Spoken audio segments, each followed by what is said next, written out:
Good morning, and welcome to your 9th meditation. We've all been placed in the unique position lately of having to isolate from others in order to protect them and ourselves. For some, this has been a welcome reprieve from a normally busy social life, a chance to slow down, to look inward, and to reflect on what we really want in life. But for a huge number of us, this opportunity for reflection feels more like a prison sentence in solitary confinement. For those of us who feel this way, perhaps the everyday current suited us just fine. Perhaps being surrounded by friends and bustle was just what we needed to maintain a healthy psyche. If you were one of these people, you have almost certainly endured a shock in these past months. You have been stripped suddenly of something so fundamental to your identity, your way of being in the world. You have lived your whole life as an extrovert, and deep in your mind and body, you've learned those pathways. It's even likely that you're comprised of genetic material that has made you that way. And now, you are suddenly being told that you have to live differently, that you have to be different. You're a social butterfly, but are now suddenly expected to be a lone wolf. It isn't a fair or even realistic demand, so don't try it. You'll only become more frustrated. Rather, be resourceful. Figure out ways that you can still flap your social wings while remaining apart from the pack. They're not hard to come by. We live in an age where we not only can call our friends from the comfort of our own homes, we can see a live video of them while we chat.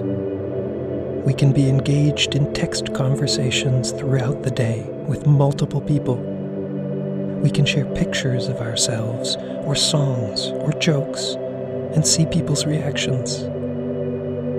Of course, none of these are an exact substitute for in-person social interaction. But it's social interaction nonetheless. It's just a different breed of it, with its advantages and disadvantages, just as in-person social interaction has its advantages and disadvantages. Yes, among those of us who live alone, most of us miss physical contact. So, what should you do? Touch yourself. Rub your arms. Touch your legs. Stroke your belly. Give yourself a foot massage. Of course, it's not the same as another person's touch, but it's something. It's self-love. It's pleasurable, and we all need to find a dose of pleasure wherever we can right now. So be open to it. Just because certain doors have been closed to us right now doesn't mean that we have to close others on ourselves. Be careful not to exaggerate what is demanded of you out of an overblown sense of duty. Not only will this increase your feeling of frustration and powerlessness, it can also make you bitter towards others who may not be following protocols as scrupulously as you believe yourself to be. If you're supposed to stay apart, stay apart. But if it's still possible to see a friend or two outside from a distance, then go ahead and do that. It's not an easy time right now.